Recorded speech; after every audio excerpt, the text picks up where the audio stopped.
সন্ধ্যা নামলে ঢাকা চেপা চাপা অলিগলিগুলো ধীরে ধীরে রূপ বদলাতে শুরু করে দেয়।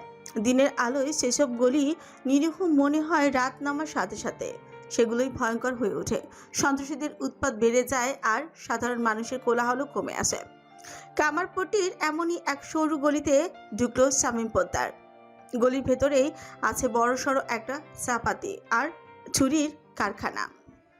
সাদা লুঙ্গির এক কোণা ধরে মুখ ভর্তি পান চিবোতে চিবোতে ঢুকে ভিতরে যায়। বাইরে থেকে দেখলে মনে হবে এটা স্রেফ কামারের দোকান, কিন্তু আসলে এইটা কোনো কারখানা আনা, এটা চাঁদাবাজি আর চোরা চালানের একটা শক্ত ঘাঁটি। শামীম পোদ্দার ভেতরে ঢুকে মুখে পানের চিপটি ফেলে চারিপাশে একবার তাকালো, এরপর এগিয়ে গিয়ে একগাল হাসি হেসে পড়ল। আরে আরে আরে, এইটা আমি কি দেখতাছি? অতঃপর গরিবের আস্তানায় হঠাৎ ঠ্যাং মারলেন কি মনে কইরা? খলিল মাতব্বর মাঝখানে রাখা একটা কাঠের চেয়ারে এক পায়ের উপর আরেক পা তুলে বসে আছে।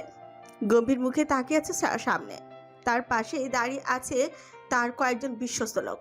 শামীম পোদ্দারের কালু নামের একটা চেলা এগিয়ে এসে বলল, ওস্তাদ, আপনার লেগে হ্যাঁ আধা ঘন্টা বইসা রইছে। শামীম পোদ্দার পান মাখা ছোট মুছে বলল, খালি বইলা রাখলে হইব? চা কবির ব্যবস্থা করন লাগবো না? আমি কি হেইডা কইয়া দিমু খাতিরদারি কেমনে করতে হইব? আমি তো আনতেই চাইছিলাম মিয়া, হ্যাঁ মানা করছে। পোদ্দারের চোখ লাল হয়ে উঠল কিছু বলতে যাবে, এমন সময় খলিল মাতব্বর হাত তুলে থামিয়ে দিল। পা নামিয়ে সোজা হয়ে বসলো সে, গলা এবার ভারী আর কড়া। আমি এইখানে চা কফি খাইতে আসি নাই, আমি তোর জন্য একটা অফার লই আইছি। শামীম পোদ্দার একটু অবাক হলো, তারপর নিজেও একটা চেয়ার টেনে সামনে বসে পড়ল।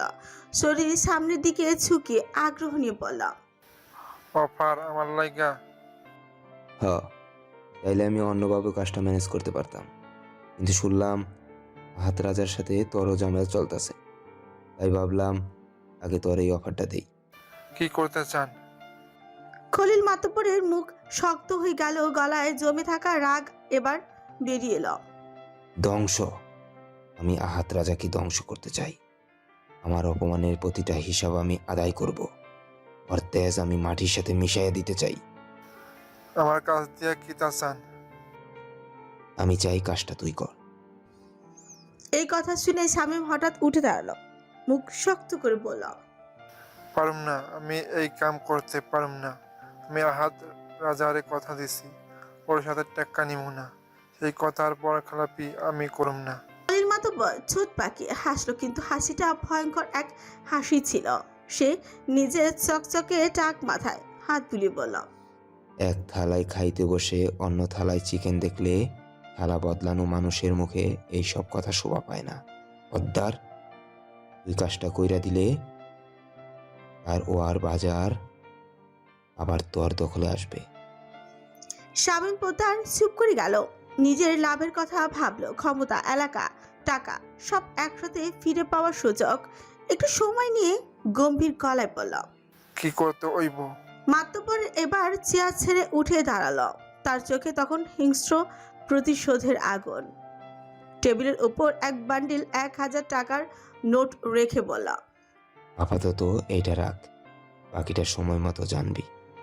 একটু থেমে কণ্ঠ আরো ভয়ঙ্কর করে যোগ করলাম, কিন্তু কিন্তু যদি কোনো চালাকি করার চেষ্টা করিস তাহলে কাকপক্ষেও তোর হদিশ পাইব না, মাথায় রাখিস কথাটা। এই কথা বলেই হন হন করে বেরিয়ে গেল খলিল মাতব্বর। ঘর যেন নেমে এলো নীরবতা। শামীম পোদ্দার ছিঁড়ে ছিঁড়ে টেবিল থেকে টাকার বান্ডেলটা তুলে ওজন মাপার মতো করে নিড়ে ছিঁড়ে দেখল। তারপর নাকের কাছে নিয়ে গিয়ে গন্ধ শুকতেই পান খাওয়া মুখে একগাল হাসি ফুটে উঠল। পাশে দাঁড়ানো কালুর দিকে তাকিয়ে বলল, বুঝলি রে কালু, এই কাগজের গন্ধ নেশারেও হার মানায়। একবার ধরলে সহজে ছাড়ে না। এত স্বাদ কে এটাতে? দুজনে উচ্চস্বরে হেসে উঠল, খুব বিশ্রী হাসে, যেখানে কোনো মনুষ্যত্বের লেশ নেই। সকালের নরম আলো চোখে পড়তেই হৃদিতার ঘুম ভাঙল। আদৌ চোখে সে কিছু বুঝে ওঠার আগে নিজেকে আবিষ্কার করলো এক উষ্ণ শক্ত বুকের মাঝখানে। মুহূর্তের জন্য বিভ্রান্ত হলেও পরবর্তীতে নাক ঘষে নিল একবার দুবার। পরিচিত সেই পুরুষালী গন্ধটা নাকে আসতেই তার ছোটে অজান্তে এক টুকরো মিষ্টি হাসি ফুটে উঠল। এই গন্ধটা তার খুব ভালো করে চেনা আছে। সেই নড়ে চড়ে আবারও একটু কাছে সরে গেল, যেন বুকের ভেতর মাথাটা গুজে থাকতে চায়। কিন্তু আহাদের খোঁচা খোঁচা দাড়িতে তার চুল বারবার আটকে যাচ্ছে। আর তখনই একটু আতঙ্কিত গলায় বলে উঠল, কি করছো তুমি? হ্যাঁ, সোজা হও। হৃদিতা চমকে গিয়ে চোখ খুলল, দেখলো আহাত চোখ বড় বড় করে তাকিয়ে আছে তার দিকে। চোখে ঘুম নেই বললেই চলে, বরং মনে হচ্ছে সেই পুরো রাতটাই নির্ঘুম ছিল। হৃদিতা একটু সরে এসে ধীরে স্বরে প্রশ্ন করল, আপনি ঘুমাননি? এইভাবে শোয়া যাবে না, সোজা হও। আমি জানতাম তুমি এমন নড়াচড়া করে একটা গন্ডগোল বাঁধাবে, তাই ঘুমাইনি। তুমি কাত হয়ে আছো কেন? সোজা হও, বেবিরা কষ্ট পাচ্ছে। হৃদিতা হতভম্ব হয়ে তাকিয়ে রইল। এই লোকটা বলে কি? সে তো এমন কিছু টের পাচ্ছে না, অথচ আহাত এমনভাবে বলছে যেন সে অনেক বড় অপরাধ করেছে। হৃদিতা উঠতে চাইলে আহাত সঙ্গে সঙ্গে তাকে সামনে নিল, পেছনে একটা বালিশ ঠেস দিয়ে বসিয়ে দিল।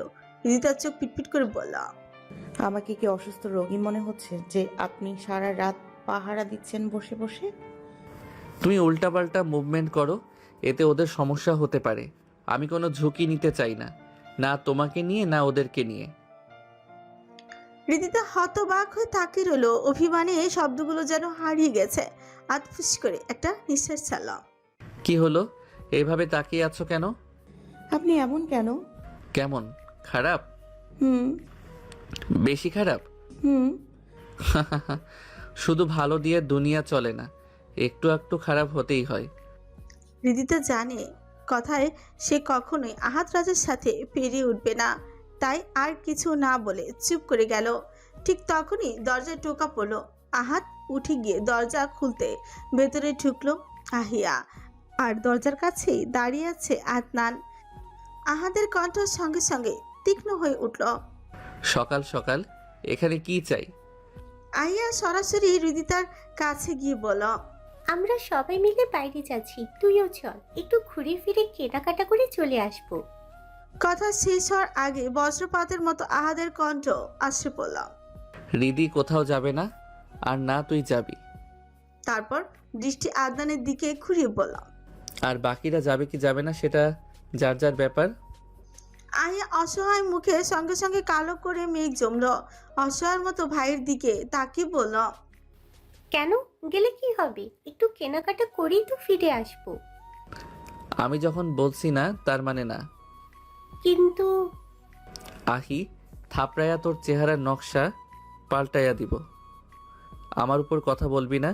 রিদির এই অবস্থায় বাইরে যাওয়া ঠিক না। আমরা যত তাড়াতাড়ি সম্ভব বাংলাদেশে ফিরে যাব। হৃদিতা এবার আর চুপ থাকতে পারল না। আমার না যাওয়ার সাথে আহিয়ার কি সম্পর্ক? ও যাক না, আপনি এমন করছেন কেন? হাত রক্ত চক্ষু করে আদনানের দিকে তাকালো। আদনান বিরক্ত হয়ে ভেতরে এসে আহিয়ার হাত নিজের মুঠোয় নিল। শান্ত কিন্তু দৃঢ় কণ্ঠে বলল, অনেক হয়েছে, চল আহি। আহি যাবে না? যাবে। না। আমি আমার বউ নিয়ে যেখানে খুশি সেখানে যাব। তোর সমস্যা কোথায়? তোর বউকে তো নিয়ে যাচ্ছি না, তুই তোর বউ নিয়ে বসে থাক। এই কথা বলে সে আহিয়াকে নিয়ে বেরিয়ে গেল। আহাত রাগে ক্ষিপ্ত হয়ে একটা কুশন ছুঁড়ে মারল, আদনান। কিন্তু ততক্ষণে তারা চলে গেছে। পরিস্থিতি সামলাতে হৃদিতা হালকা অভিনয় করে বলল, শুনুন না, আমার আজ সঙ্গে সঙ্গে ঘুরে গেল। দৌড়ে এসে উৎকণ্ঠায় বলল, কি হয়েছে জানো? মাথা ঘুরছে? খারাপ লাগছে? হুম তাহলে আমার ক্ষুধা লাগছে। আজ কিছুক্ষণ চুপ করে তাকিয়ে রইল প্রেয়সী নিষ্পাপ সেই মুখটা দেখে মুহূর্তে মন গলে গেল। ধীরে ধীরে তার দিকে ঝুঁকে পড়ল। তুমি কি আমাকে বশ করার চেষ্টা করছো? মানে আমি? আহাত আরো কাছে এগিয়ে এলো। তার গরম তপ্ত শ্বাস প্রশ্বাস হৃদিতার ঘাড়ে লাগতে সে কেমন কুকড়ে গেল। নিজের অস্থিরতা সামলাতে না পেরে মুখ লুকিয়ে ফেলল আহাদের বুকে। আহাত তার এলোমেলো চুল সরিয়ে কানের কাছে ফিসফিস করে পড়ল, এতটা দুর্বল করে দিও না, জানো শেষমেশ ক্ষতিটা কিন্তু তোমারই হবে। আপনার কাছে থাকলে ক্ষতি কেন? ক্ষত বিক্ষত হলেও আমার কোনো আফসোস নেই। আচ্ছা, সূর্য তখন ঠিক মাথার উপর। বেলা অনেকটাই গড়িয়ে গেছে, অথচ রোদের তেজ তেমন নেই বললেই চলে। হালকা নরম এক উষ্ণতার চারিপাশে জুড়ে আছে। শীতের প্রভাবে হয়তো এমন শান্ত রোদ হাত একটু আগে বেরিয়েছিল। এখন হাতে খাবারের প্যাকেট নিয়ে ঘরে ঢুকতে চোখে পড়ল রিথিতানি। মুহূর্তেই বুকের ভেতর কেমন একটা টনটনে ব্যথা জেগে উঠল। অজান্তে এই দুশ্চিন্তা চেপে ধরলো তাকে। টেবিলের উপর প্যাকেজগুলো রাখতে রাখতে গলা উঁচু করে ডাকলো। রিদি। কোনো সাড়া নেই। আসলে রিধিতা তখন বারান্দায় দোলনায় গুটি গুটি হয়ে বসে আছে। পা দুটো দোলনার উপর তুলে হাঁটুতে চিবুক ঠেকিয়ে রেখেছে। দৃষ্টি আটকে আছে ওদূরে সাদা মার্বেলের তাজমহলের দিকে। এখান থেকে সেটাকে বেশ স্পষ্ট দেখা যায়। অনেকক্ষণ ধরেই সে ওইদিকে তাকিয়ে আছে, তবে মনটা পড়ে আছে ভিন্ন চিন্তায়। আনিকা খুলনা যাওয়ার পর থেকে আর কোনো খোঁজ নেই, ফোন বন্ধ, কোনো বার্তা নেই। আহিয়া আর রিদিতা কতভাবে যে যোগাযোগের চেষ্টা করেছে তার হিসেব নেই, কিন্তু কোনোভাবেই সফল হয়নি। শেষমেশ রিদিতা জেদ ধরে আহাতকে বলেছে আনিকার খোঁজ নিয়ে দিতে। আহাত ওয়াদা করেছে নেবে। এখন শুধু বাংলাদেশে ফেরার অপেক্ষা। রিদি, রিদি জানো, আহাতের ডাকে চিন্তার সুতো ছিঁড়ে গেল। রিদিতা সঙ্গে সঙ্গে পা নামিয়ে সোজা হয়ে বসলো, কারণ আহাত দেখলে আবার শুরু করবে। এভাবে বসে আছো কেন? বেবিদের কষ্ট হয়, এই ভঙ্গিতে বসা যাবে না। আর কি কি বলবে তারও হিসেব নেই। কাল রাত থেকে আহাদের এই অতিরিক্ত সচেতনতা পাগলামো দেখতে দেখতে রিদিতা ক্লান্ত। তাই বুদ্ধি করে তাকে একটু বাইরে পাঠিয়েছিল। বায়না ধরেছিল সে ইন্ডিয়ার দোসা খাবে।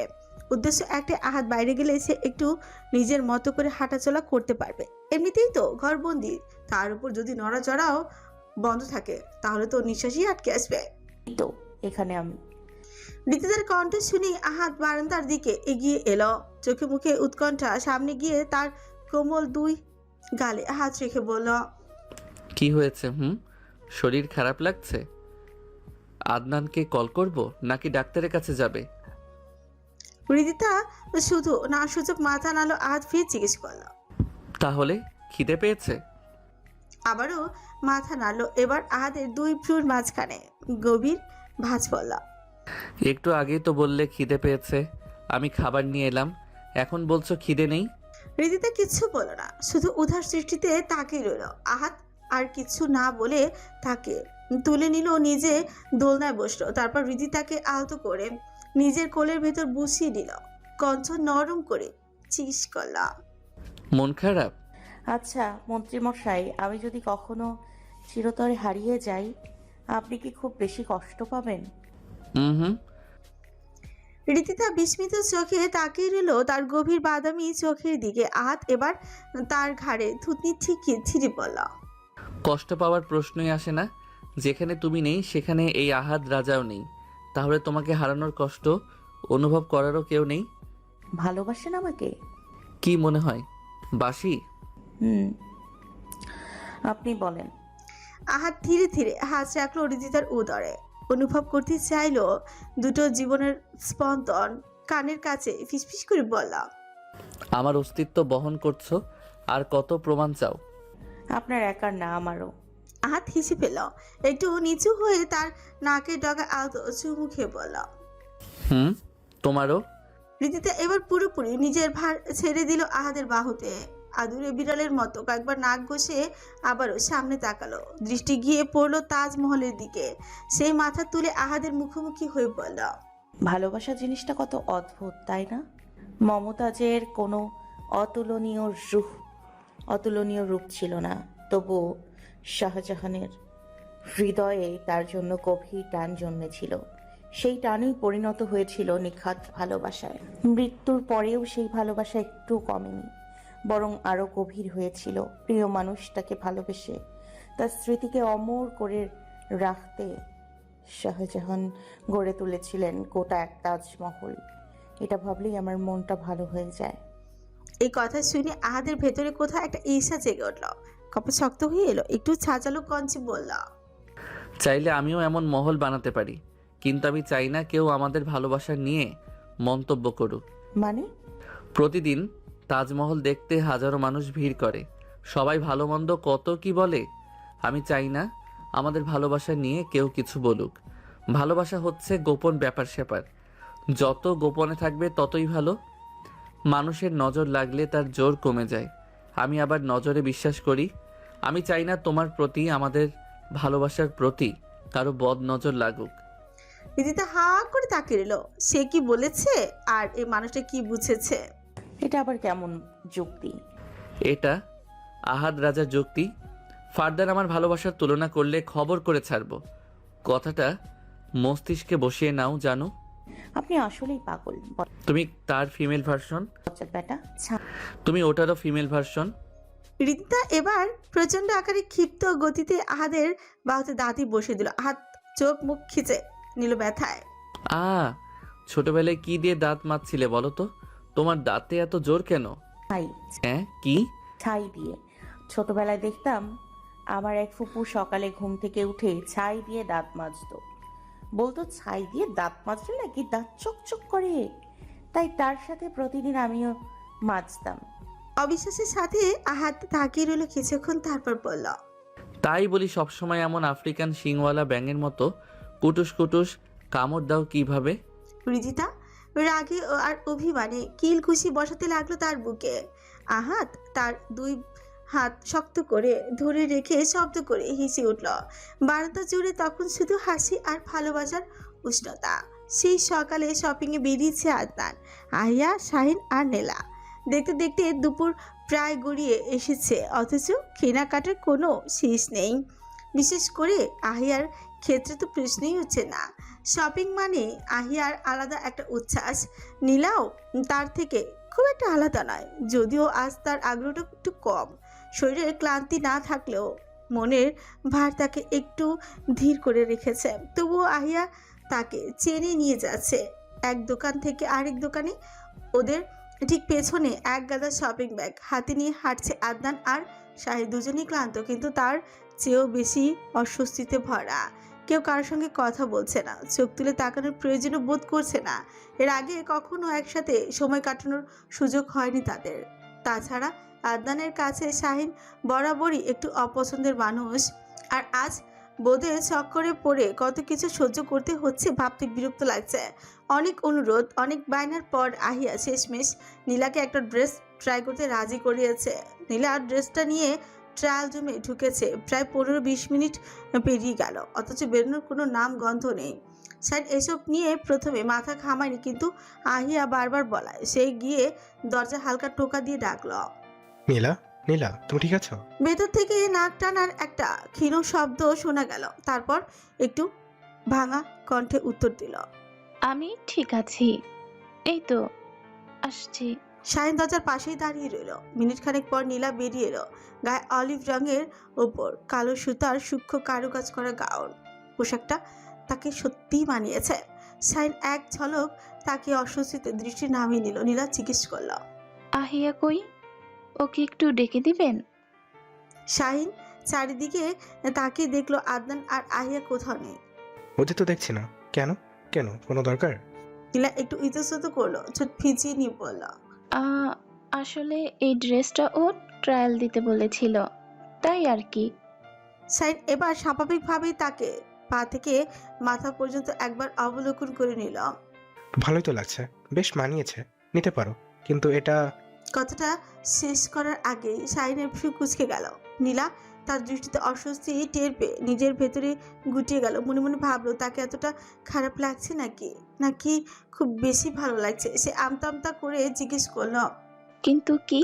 শাহিন চারিদিকে একবার চোখ বুলে পরিস্থিতি বুঝে নিল, তারপর কাছে এসে একটু নিচু গলায় বলল, তোমার মানে ওইটা দেখো, দেখা যাচ্ছে। নীলা কিছুই বুঝলো না, চোখের ইশারায় প্রশ্ন করলো, কি দেখা যাচ্ছে? শাহিন দৃষ্টি সরিয়ে আঙুল দিয়ে গলার দিকে ইশারা করলো। জামার গলা অনেক বড়, এটা না নেয় ভালো। নীলার চোখে বিস্ময় বড় বড় হয়ে গেল। মুহূর্তের মধ্যেই সে পিছু হচ্ছে আবারও ভিতরে ঢুকে পড়ল। আয়নায় তাকিয়ে বুঝলো গলার পাশ দিয়ে ইনারের একাংশ দেখা যাচ্ছে। লজ্জায় সে মুখ ঢেকে ফেলল। ছি ছি ছি, কি এক ইলাহি কাণ্ড!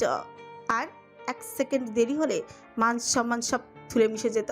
সে তাড়াতাড়ি করে ড্রেসটা খুলে আগের পোশাক পরে বেরিয়ে এলো।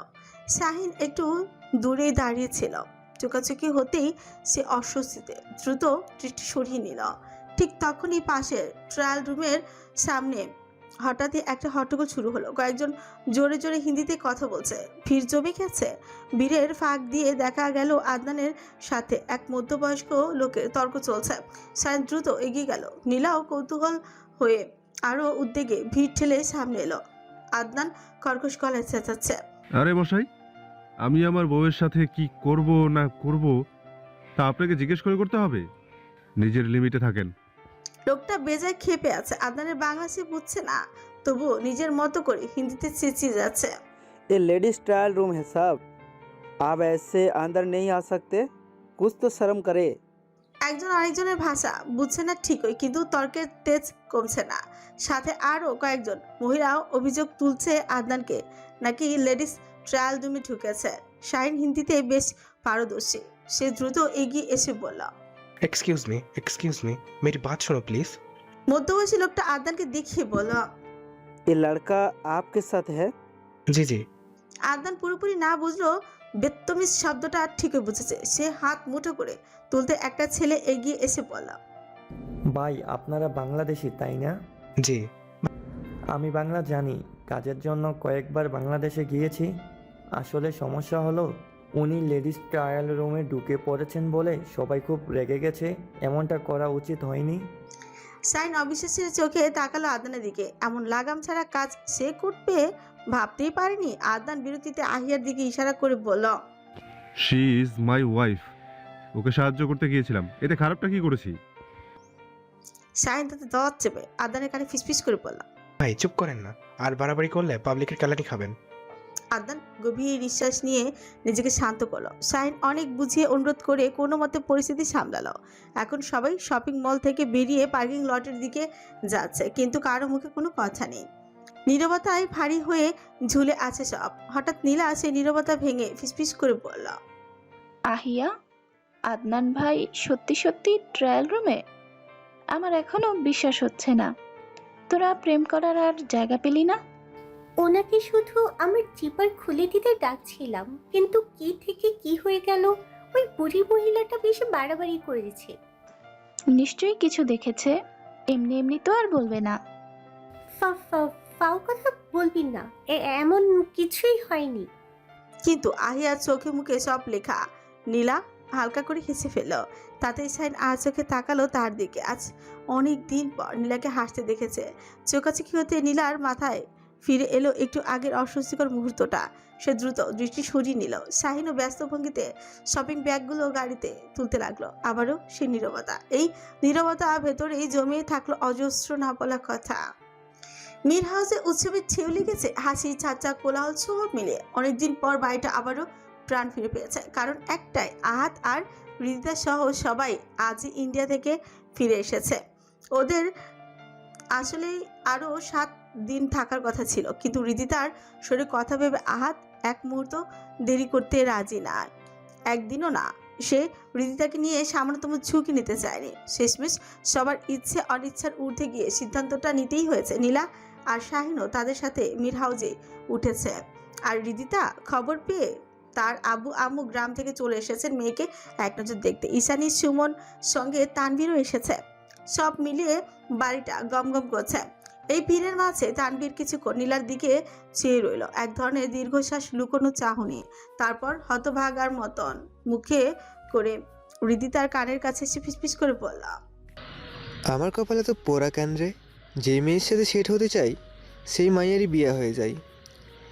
এই প্রেমহীন নিরামিষ জীবন দিয়া আমি কি করবো? আমার একটু বীজ দে, খাইয়ে মরে যাই। তোর কপালে মেয়ে কেন, ওই বিষটাও জুটবে না। দেখ, খোঁচা দিস না। তুই অসুস্থ বলে ভাবিস না পার পেয়ে যাবি। তোর পোলাপান দুনিয়াতে আসলেই এক একটার হোগার উপরে দিমু। আর আহাত রাজা তোকে ছেড়ে দেবে? তানভীর সামান্য নড়ে চেড়ে আহাতের দিকে তাকালো। তাকিয়েই বুঝে গেল আহাত যেন আগুন ছুঁচে চোখ দিয়ে তার মুখ ফুসকে বেরিয়ে এলো। বাপরে, সত্যি সত্যি শুনে ফেলেছিস নাকি? আমি বলবো না, আমি বলবো তুই কি বলেছিস। হ্যাঁ, নিজে পারছিস না এখন জামাই নিয়ে আমার সাথে ঝগড়া করতে নামতে চাস? রিদিতার নাকের ডগা ফুলে উঠল। সে কিছু বলতে চাচ্ছিল, ঠিক তখনই ফরিদা বেগম এসে মেয়ের পাশে বসে পড়লেন। তাতেই তানভীর সরে গেল। ফরিদা বেগম মেয়ের কপালে মাতৃতে চুমু এঁকে দিয়ে বললেন, আল্লাহর কাছে হাজার শুকরিয়া, তিনি আমার দোয়া শুনছেন। আমি অনেক খুশি হয়েছি মা। তারেক রায়ান সামনেই বসে মা মেয়ের দিকে তাকিয়ে আছেন, চোখ ছলছল করছে। রিদিতা তার আব্বুর দিকে এক ঝলক তাকিয়ে প্রশ্ন করল, আব্বু খুশি হয়নি? খুশি হবে না কেন? তুই জানিস তোর কথা শুনে আব্বু কতক্ষণ কাঁদছে? আমি প্রথমে বিশ্বাসই করতে পারিনি। আর মাহির তো সে কি আনন্দ, নাচতে নাচতে বলছে, আমি খালামনির বেবিদের সাথে কানামাছি খেলবো। রিদিতা হেসে উঠল। এই হাসির মাঝে তার পাশে বসে থাকা আফরোজা শেখ দৃশ্যটা নীরবেই দেখছিলেন। ফরিদা বেগম একটু সংকোচ নিয়ে বললেন, আপা, আসলে আমরা চাই রিদিতাকে আমাদের সাথে নিয়ে যাইতে। এই সময় মেয়েরা তো বেশিরভাগ বাবার বাড়িতে থাকে, আপনি যদি অনুমতি দেন। রিদিতা যেন বিদ্যুৎ স্পর্শে চমকে উঠল। সে দ্রুত আহাদের দিকে তাকালো। তার চোখের মনি লালচে উঠেছে, যেন এখনই বিস্ফোরণ ঘটবে। সে শুকনো একটা ঠুক গিলে বলল, আম্মু তুমি কি বলছো? আমি এই অবস্থায় ভোলা যাব? তোর আব্বুরও এটাই চায়, আমরা তো সেই উদ্দেশ্যেই আসছি। কিন্তু আম্মু। সে কথা শেষ করার আগে তারেক রায়ান বলেন, তোমার আম্মু ঠিক বলেছে, তুমি কি যেতে চাও না? রিদিতা উত্তর দেওয়ার আগে আফরোজা শেখ দৃঢ় কণ্ঠে বলেন, ভাইজান আপনারা কি ভাবছেন রিদিতা এখানে অসুখী? ছি ছি, এমনটা কেন ভাববো? তাহলে ওকে নিয়ে যেতে চাইছেন কেন? আমার উপর কি আপনাদের ভরসা নেই? আপনার মেয়েটাকে আমি নিজের মেয়ের চেয়েও কম ভাবি না। তারেক রায়ান চুপ করে গেলেন। সত্যি তো, এরা তার মেয়ের যত্নে কোনো কমতি রাখেনি। রিদিতা উঠে গিয়ে বাবার পাশে বসে অনুনয় করে শুরু করল, আব্বু আমি জানি তোমরা আমার জন্যই বলছো, আমার কথা ভেবেই বলছো এসব, কিন্তু আমি চাই আমার সন্তানরা তাদের বাবার বাড়িতেই জন্ম নিক। তারেক রায়ান মেয়ের দিকে কিছুক্ষণ তাকিয়ে রইলেন, ভেতরে ভেতরে তৃপ্ত হলেন, মাথায় হাত বুলিয়ে দিয়ে বললেন, ঠিক আছে মা, তুমি যখন এখানে থাকতে চাও থাকো, আমার না হয় মাঝে মধ্যে এসে দেখে যাব। রিদিতা স্বস্তির নিঃশ্বাস ফেললো আহাদের দিকে তাকিয়ে, দু চোখ টিপে হাসলো। আহাতও তার ভঙ্গি দিকে ঠোঁট কামড়ে হেসে ফেললো। ঠিক তখনই রান্নাঘর থেকে হালিমা বেগম ডাকলেন, রিদিতা একটু এদিকে আয় তো, শুনে যা। আসছি বলেই সে উঠতে নিল। হঠাৎ করে মাথার ভেতর ঘুরপাক খেতে লাগলো, চোখ ঝাপসা হয়ে এলো। ইদানিং প্রায় এমন হচ্ছে। সে নিজেকে সামলাতে চাইল, কিন্তু পা আর শরীর সায় দিল না। পাশেই ছিল আদনান। আহাত কিছু বুঝার আগেই সে ঝটপট রিদিতাকে ধরে ফেলল।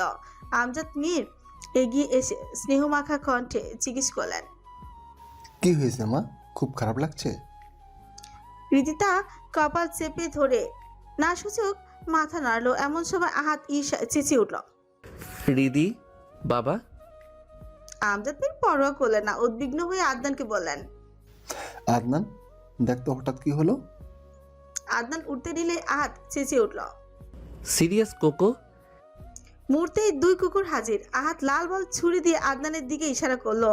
এইরকম লেলিয়ে দেয়া যাকে বলে একরকম। আদনান এবার এসব পশু পাখি দেখলেই পালায়। তার ভাষ্যমতে এসবের শরীরে জীবাণু থাকে, তাই সে সবসময় এড়িয়ে চলে। এখন কুকুর দুটো তার দিকে এগোতেই সে ধরপড় করে উঠে দিল দৌড়। সিরিয়াস আর কোকো তার পিছু নিল।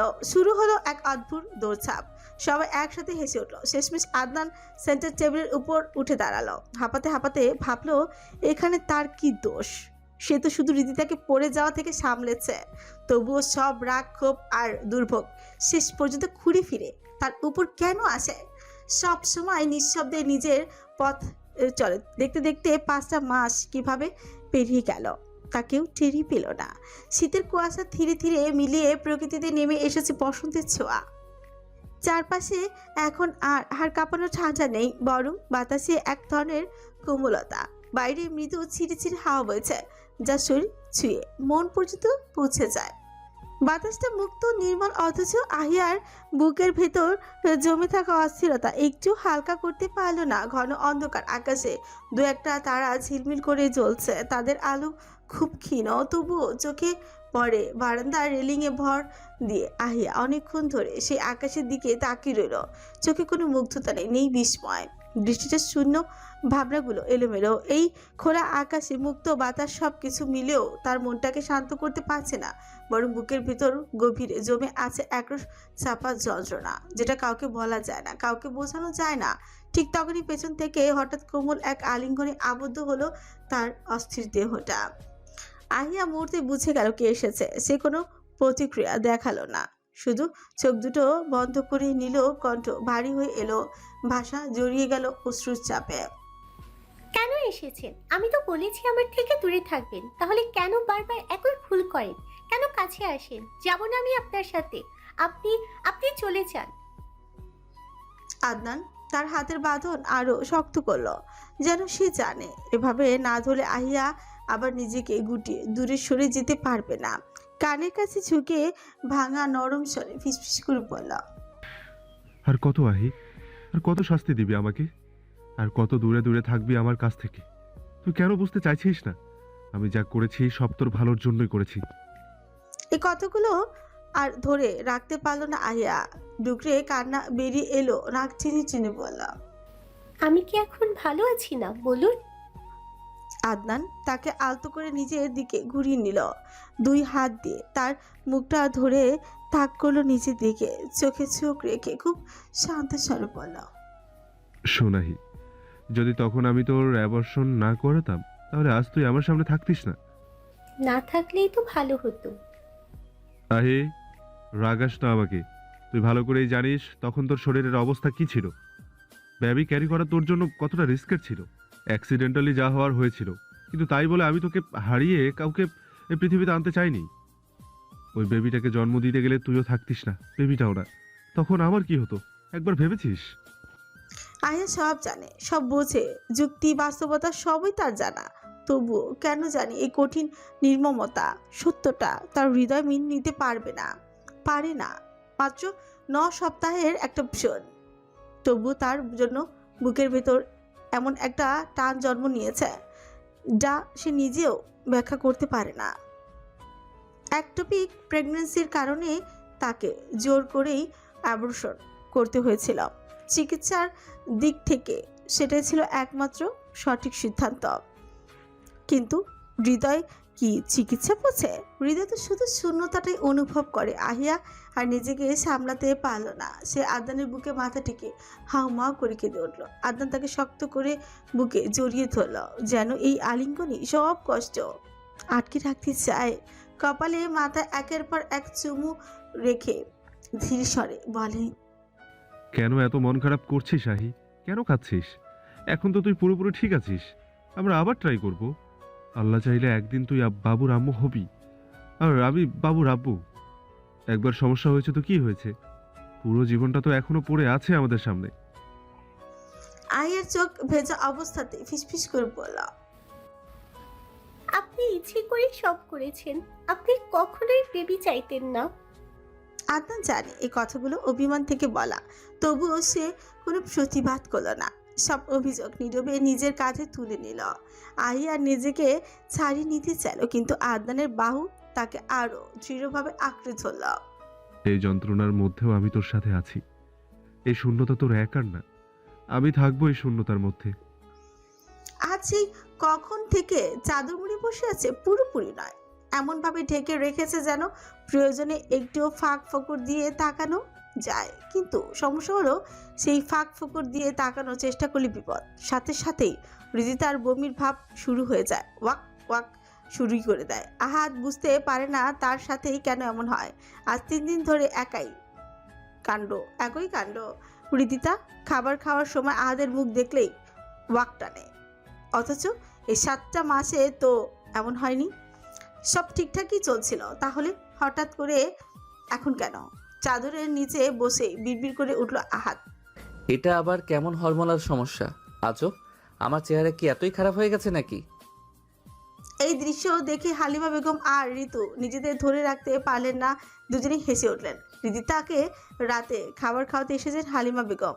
এতদিন এই দায়িত্বটা আহাদই সামলেছে, কিন্তু এই 3 দিন ধরে ঋদিতা আহাদের সামনে খেতেই পাচ্ছে না, তাই বাধ্য হয়ে তিনি উপরে উঠে এসেছেন। খাবার শেষ হতে হালিমা বেগম ঋতুর দিকে তাকিয়ে বললেন, ঋতু এগুলো নিয়ে যা, আমি রিদিতাকে ঔষধ দিয়ে আসছি। ঋতু ট্রে নিয়ে বেরিয়ে গেল। হালিমা বেগম নিজ হাতে রিদিতাকে ওষুধ খাইয়ে দিলেন। তারপর উঠে যেতে যেতে আহাদের দিকে তাকিয়ে হাসি মুখে বললেন, আমি যাচ্ছি, রিদিতার খাওয়া শেষ, এবার চাদর সরাতে পারিস। এই বলে তিনি হেসে ঘর থেকে বেরিয়ে গেলেন। হাত ধীরে ধীরে মুখ থেকে চাদর সরালো। চোখে একরাশ রাগ, অভিমান আর অসহায়ত্ব মিশিয়ে তাকালো রিদিতার দিকে। রিদিতার ঠোঁট ফুলে একটু অপ্রস্তুত ভঙ্গিতে বলল, এভাবে তাকিয়ে আছেন কেন? হাত উঠে তার পাশে এসে বসল।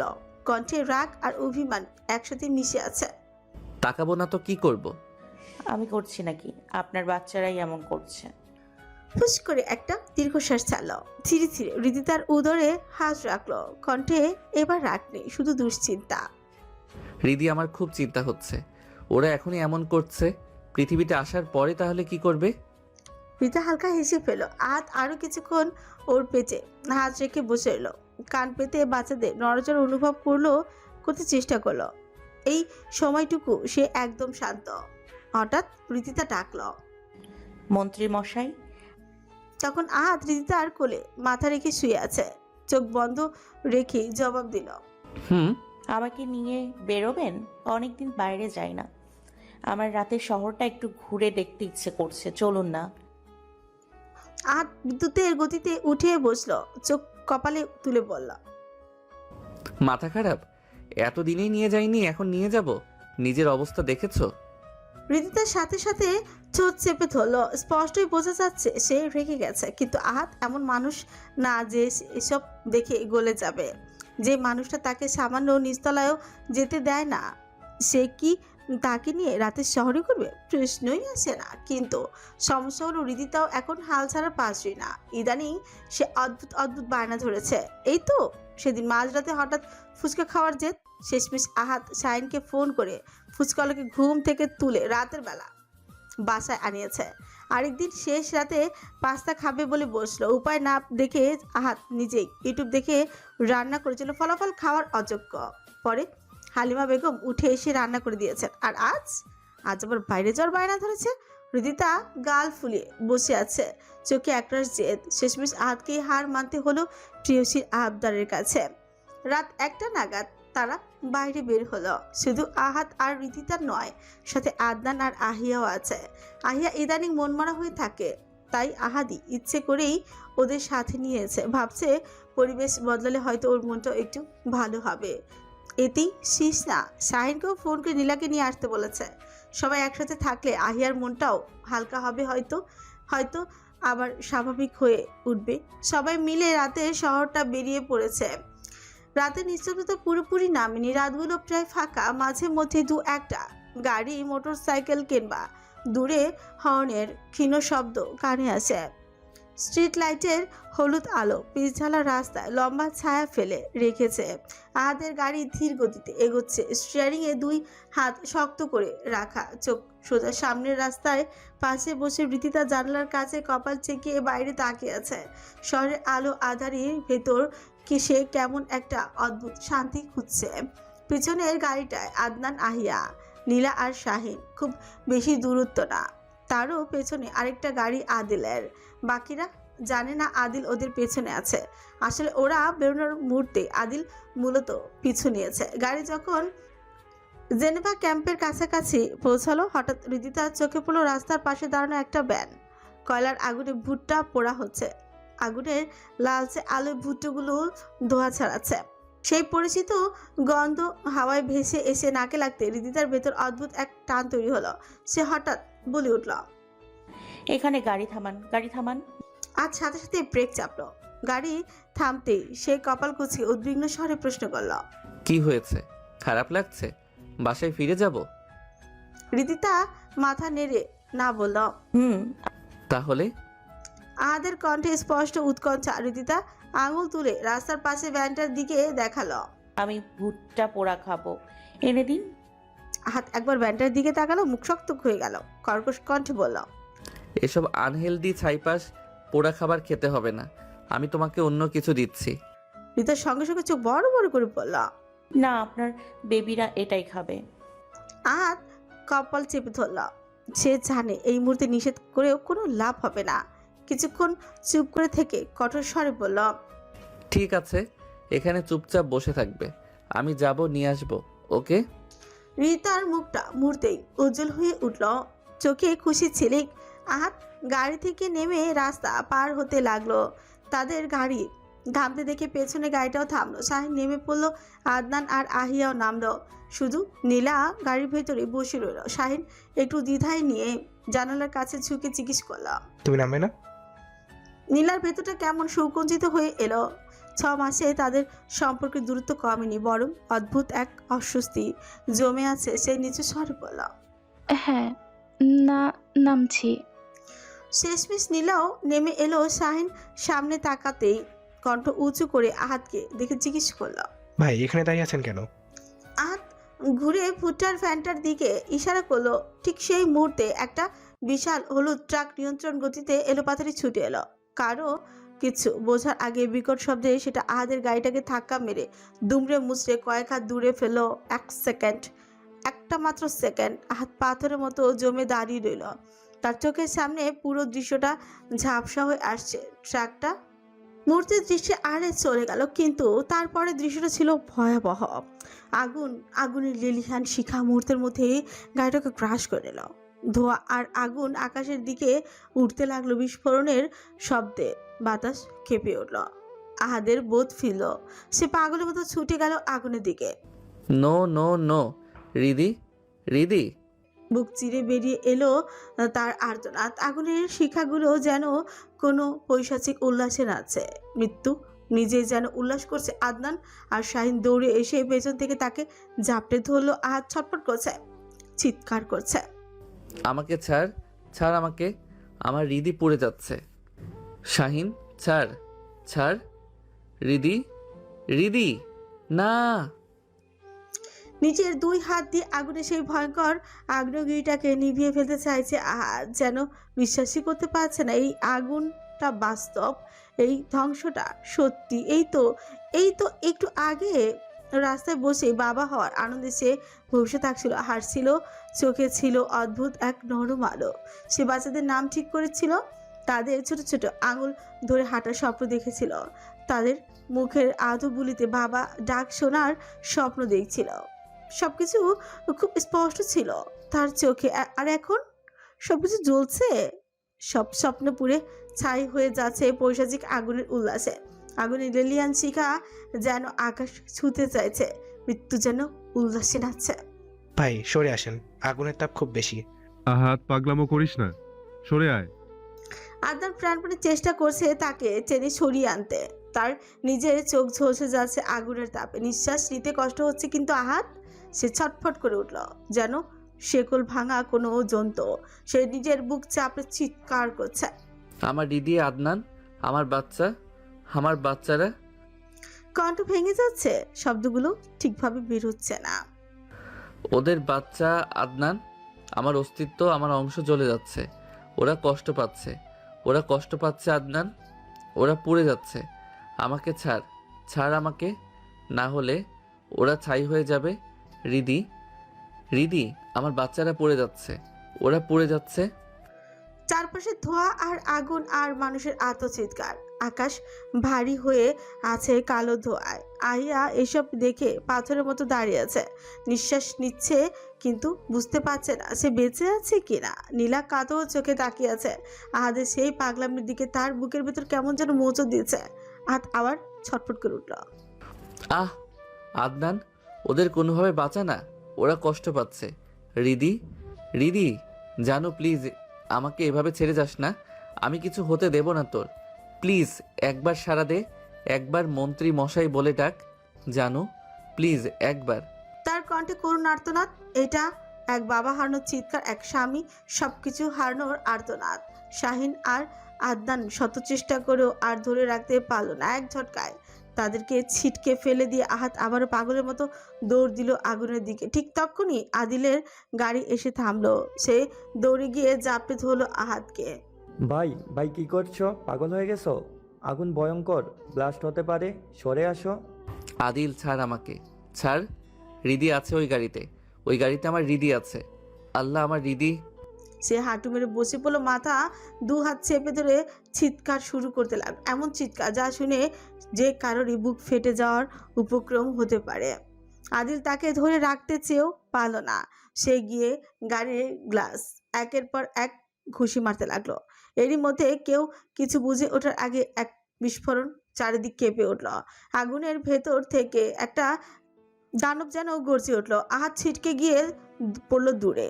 এবার আর কোনো ছটফটে নেই, কোনো চিৎকার নেই, একদম নিস্তেজ, নিথর। ভাইয়া, ভাইয়া, ভাইয়া! আয়া চিৎকার করে উঠল। সবকিছু কেমন তার সামনে ঝাপসা হয়ে আসছে। তার চোখের সামনে যা ঘটেছে তা তার সহ্য করতে পারল না। অজ্ঞান হয়ে পড়ে গেল। নীলা তাকে ধরে রাখলো, কিন্তু তার নিজেরই হাত পা কাঁপছে। আদিল আর আদনান ছুটে গেল আহাদের দিকে। আদনান তার মাথাটা নিজের উরুর উপর তুলে নিল, তার কণ্ঠ কাঁপছে। আহাদ, আহাদ ওঠ, তোর কিছু হয়নি। হৃদির কথা ভাব, তোর বাচ্চাদের কথা ভাব। টাকা টাকা আমার দিকে আহাদ। নীলা, তুমি নিজেকে শান্ত রাখো। আহিয়ানকে সামলাও, আমি আসছি। নীলা শুধু মাথা নাড়ল। কণ্ঠনালী থেকে কোনো শব্দ বের হলো না। এদিকে নাদিম, শাওন, আমজাদ মীর, আশফাক মীর এসে পৌঁছেছে ঘটনাস্থলে। সুমন, তানভীর আর তারেক রায়ানও খবর পেয়ে সাথে সাথে ছুটে এসেছেন। তারেক রায়ান আজই গ্রামে থেকে রিদিতাকে দেখার উদ্দেশ্যে এসেছিলেন। রিদিতা বাবাকে বলেছিল তালের পিঠা খেতে ইচ্ছে করছে, তিনি মেয়ের ইচ্ছে পূরণ করতেই মূলত এসেছেন। এখন চোখের সামনে এইসব দেখতে পুরোপুরিভাবে ভেঙে পড়েছেন। সুমন আর তানভীর তাকে ধরে রেখেছে। ফায়ার সার্ভিসের টিম আগুন নিয়ন্ত্রণে আনার চেষ্টা করছে। ডিবি পুলিশের চারপাশে ঘেরাও করে রেখেছে, তদন্ত চালিয়ে যাচ্ছে। আমজাদ মীর ছেলেকে নিয়ে ব্যস্ত, তার স্পন্দন ক্ষীণ হয়ে এসেছে। আদনান মরিয়া হয়ে চেষ্টা করছে আহাদের হার্টবিট ঠিক রাখতে। আহাদ চোখ খোল, আহাদ, আহাদ চোখ খোল। আদিল, শাহিন, আহাদকে দ্রুত হাসপাতালে নিতে হবে, ওর হার্টবিট ড্রপ করছে। সবাই মিলে তাকে অ্যাম্বুলেন্সে তুলল। অ্যাম্বুলেন্সের সাইরেন, মানুষের ভিড়, ডিবি পুলিশের ঘেরাও, সব মিলিয়ে এক রমরমে হাহাকার। আদিল এসে গাড়িতে তুলে দিল, কিন্তু নীলা স্থির হয়ে বসে আছে, নিশ্চল তাকিয়ে আছে অ্যাম্বুলেন্সের লাল জলজল আগুনের দিকে। ভেতরে ভেতরে তার হৃদস্পন্দনও আর্তনাদ করছে। আমি তো এটা চাইনি, আমি তো কখনো এটা চাইনি। আমি তো ওদের সুখী দেখতে চেয়েছি, ওদের সুখের সংসার দেখতে চেয়েছি। সব মেনে নিয়েছি, কোনো বদদোয়া তো করিনি। তাহলে তুমি এমনটা কেন করলে খোদা? কেন এমন ভয়ঙ্কর পরিণতি করলে? কেন সব জ্বালিয়ে পুড়িয়ে ছাড়খাড় করলে? কেন?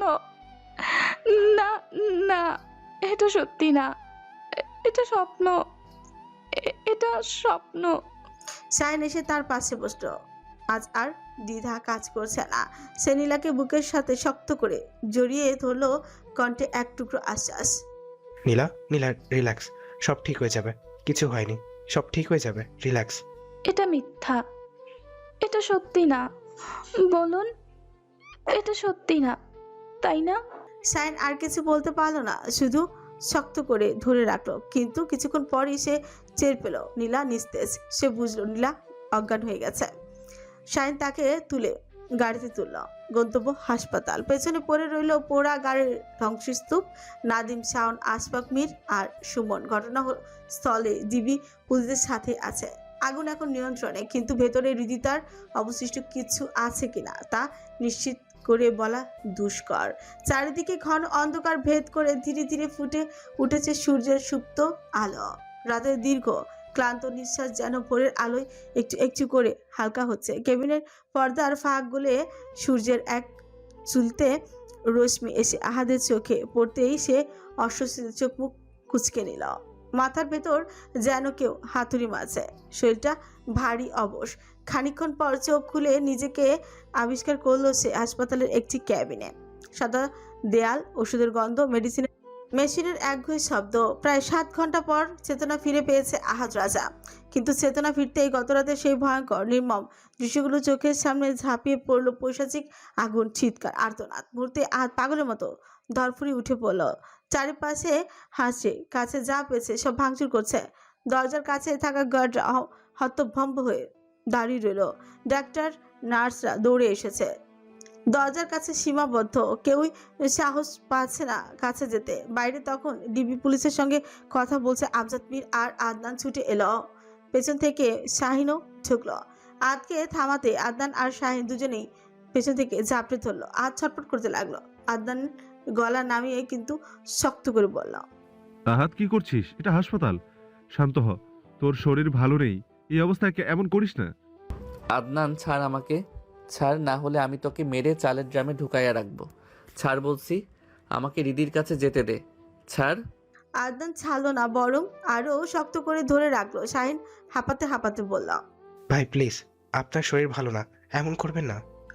শেষমেশ আদনান তাকে জোর করে সোফায় বসালো। নিজের নিঃশ্বাস ঠিক করতে করতে বলল, ঠিক আছে, নিয়ে যাব, কিন্তু তার আগে শান্ত হ। এমন পাগলামো করিস না। আমরা হৃদিতাকে আনার ব্যবস্থা করছি, ওকে? এই কথায় আহাদের কণ্ঠ ভেঙে গেল। সে ধীরে ধীরে আদনানের দিকে ফিরল। কম্পিত হাতে বাতাসে কিছু একটা আঁকার চেষ্টা করলো, যেন শব্দ খুঁজছে। চোখ দিয়ে পানি গড়িয়ে পড়ছে। আমার হৃদি পুড়ে গেছে আদনান, আমার অংশ, আমার অস্তিত্ব পুড়ে গেছে। আমি ওদের বাঁচাতে পারিনি, আমি ব্যর্থ। আমি নিজের সন্তানদের রক্ষা করতে পারিনি, আমার প্রেয়সীকে আমি বাঁচাতে পারিনি। আদনান শক্ত করে তার ভাইয়ের কাঁপতে থাকা দেহটা নিজের বুকের সাথে চেপে ধরলো। বোধহয় এই প্রথম সে সত্যি সত্যি অনুভব করলো তার একটা ছোট্ট ভাই আছে, যাকে আজ প্রথমবারের মতো সে আগলে ধরেছে। তার চোখ ঝাপসা হয়ে এলো। আহাদের পিছে ধীরে ধীরে হাত বুলাতে বুলাতে আদনান বলল, কিচ্ছু হয়নি, আমার কথা শোন, মন দিয়ে শোন। ওই গাড়িতে হৃদিতা ছিল না। গাড়ি ব্লাস্ট হওয়ার আগে হৃদিতা গাড়ি থেকে নেমে গেছিল। ওই গাড়িতে ছিল না। আর আচমকা ছটকা মেরে নিজেকে ছাড়িয়ে নিল। চোখে অবিশ্বাস। সে বিড়বিড় করে উঠল, মিথ্যা, সব মিথ্যা। আমাকে ভুং ভাং বোঝাস না আদনান, আমার চোখের সামনে সব হয়েছে। আমি ওকে গাড়িতে রেখে গেছিলাম, আমার চোখের সামনে সব শেষ হয়ে গেছে, আর আমি কিছু করতে পারলাম না, কিচ্ছু না। চিৎকার করে উঠল সে, আবার ভাঙচুর শুরু করলো। ঠিক তখনই কেবিনের ভেতরে প্রবেশ করলেন আমজাদ মীর, তার সঙ্গে ডিবি পুলিশের প্রধান কর্মকর্তা আনিসুজ্জামান। আমজাদ মীর কঠোর গলায় বললেন, কি করছো এসব? শান্ত হও, এই ভাঙচুর বন্ধ করো। তার বাবার দিকে চলো। চোখে শিশুর মতো অসহায়ত্ব, তার কঞ্চ বের হতে চাইছে না, গলা আটকে আসছে।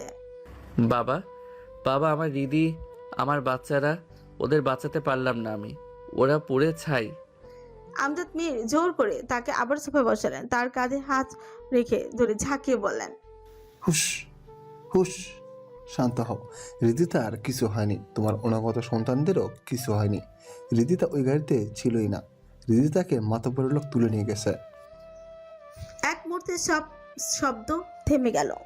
আর বিস্ময়ে স্তব্ধ হয়ে গেল। চোখের পলক ফেলছে না, মস্তিষ্ক যেন কথাগুলো বুঝে উঠতে পারছে না। আমজাদ মীর এবার তার পাশে বসে শান্ত কণ্ঠে কিন্তু দৃঢ় কণ্ঠে বলেন, তুমি যদি এমন উন্মাদনা করতে থাকো, তাহলে হৃদিতাকে সামলাবে কে? তোমার বাচ্চাদের দায়িত্ব কে নেবে? মানে হৃদি, আমার হৃদি ঠিক আছে? ও ঠিক আছে বাবা? তাহলে আমার হৃদি এখন কোথায়? পুলিশ প্রধান আনিসুজ্জামান ভারাক্রান্ত এক নিঃশ্বাস ছাড়লেন। তার চোখে মুখে পেশাগত কঠোরতা আড়লে চাপা উদ্বেগ স্পষ্ট।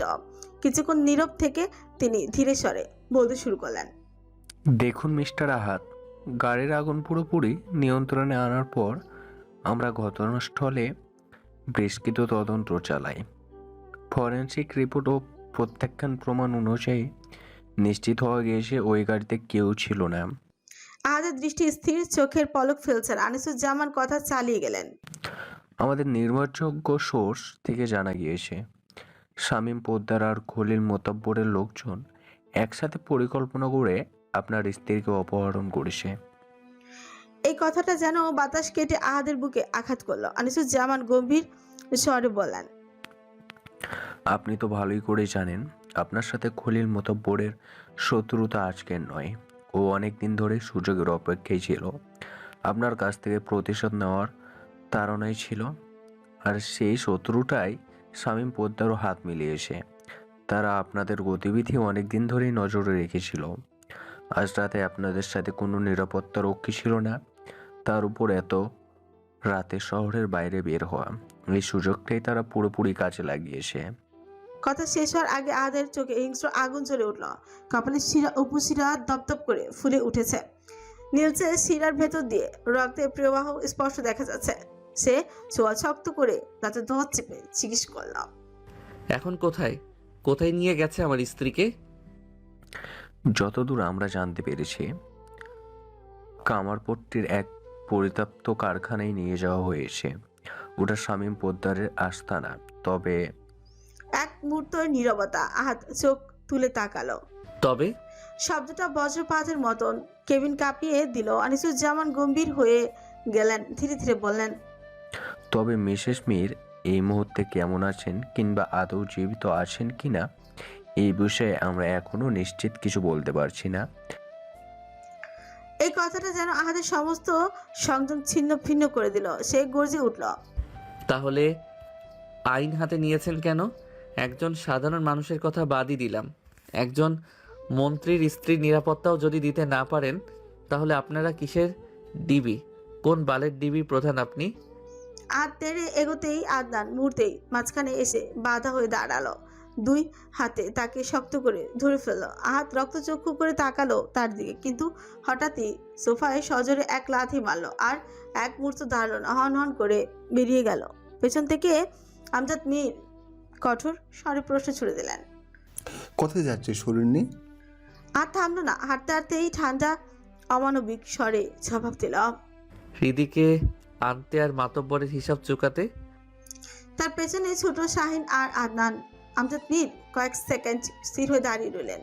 ছেলের চোখে সেই আগুন তিনি চিনে ফেলেছেন। তিনি বুঝে গেছেন এখন আর দেরি করা যাবে না। এক মুহূর্তের মধ্যে তিনি আনিসুর জামানের দিকে তাকালেন। কোনো কথা না বলেই ইশারা জানালেন এখন কাজ শুরু করার সময়। তারপর দুজনে একসাথে দ্রুত কেবিন থেকে বেরিয়ে গেলেন। কামারপট্টির পুরো এলাকার আগেই আইন প্রশাসনের, ডিবি পুলিশের বিশেষ নিরাপত্তা বাহিনী দিয়ে ঘিরে ফেলা হলো। চারিদিক থেকে সিল করে দেওয়া হয়েছে রাস্তা, অলিগলি, পরিত্যক্ত গুদাম আর কারখানা, যেন কোনোভাবে খলিল মাতব্বর, শামীম পোদ্দার এবং কিংবা সঙ্গপাঙ্গ তাদের পালিয়ে যেতে না পারে। রাতের নিস্তব্ধতা ভেঙে শুধু শোনা যাচ্ছে পুলিশের বুটের শব্দ, ওয়াকিটকির ফিসফিস আর দূরে অ্যাম্বুলেন্সের প্রস্তুত অবস্থানের সাইরেন। পরিস্থিতি গুরুত্ব বুঝে পুলিশ প্রধান আনিসুজ্জামান হাতে মাইক তুলে নিলেন। কণ্ঠে ছিল কর্তৃত্ব আর শেষ সতর্কতার দৃঢ়তা। আমি শেষবারের মতো আইন প্রশাসনের পক্ষ থেকে সতর্ক করছি, আপনারা ভালোই আত্মসমর্পণ করুন। আত্মসমর্পণ করুন। আপনাদের আর পালানোর কোনো বাধ্য এনকাউন্টার করা হবে, তাই সময় থাকতে থাকতে বেরিয়ে আসেন, আত্মসমর্পণ করুন। কিন্তু ভেতর থেকে কোনো সাড়া এলো না। কারখানার ভেতর যেন নিস্তব্ধতা আরো ঘনীভূত হয়ে উঠল। এই নীরবতা আদের ধৈর্যের বাঁধ ভেঙে দিল। প্রেয়সীকে হারানোর ভয়, অনাগত সন্তানের অনিশ্চয়তা সব মিলিয়ে তার বুকের ভেতর যেন দম বন্ধ হয়ে আসছে। সে হাঁপাতে হাঁপাতে বলল, আপনারা দাঁড়িয়ে দাঁড়িয়ে কি দেখছেন? ওরা এখনো বের হচ্ছে না কেন? ভিতরে কি অবস্থা? আমার স্ত্রীর কি অবস্থা কিছু জানেন? কোনো খবর আছে? আপনারা যদি না পারেন বলুন, আমি নিজেই ভিতরে যাচ্ছি। একজন ডিবি কর্মকর্তা দ্রুত সামনে এসে বলল, সরি স্যার, কিন্তু আপনি ভিতরে গেলে পরিস্থিতি আরও জটিল হয়ে যাবে। একটু ধৈর্য ধরুন, ইঁদুর জীবন বাঁচাতে গর্ত থেকে ঠিকই বের হবে। তো ভাই ওদিকে তাকান। শাহিন ভয়ার্থ কণ্ঠে চিৎকার করে উঠল। সবাই একযোগে তাকালো সামনের দিকে। খলিল মাতব্বর ধীরে ধীরে বেরিয়ে এসেছে কারখানার ভেতর থেকে। তার এক হাতে পিস্তল আর এক হাতে হৃদিতার চুলের মুঠি, বন্দুকের নল ঠেকানো। হৃদিতার মাথায় মুহূর্তেই বাতাস ভারী হয়ে উঠল। পালানোর আর কোনো উপায় না থাকা হৃদিতাকে ঢাল বানিয়েছে তারা। আহাদের বুকের ভিতর ধুকপুকানি অসহনীয় হয়ে উঠল। বুকের মাঝে যেন কেউ ধারালো ছুরি চালাচ্ছে। হৃদিতা ছোচের কোণে জমাট বাঁধা শুকনো রক্ত, চোখে আতঙ্ক জমে আছে।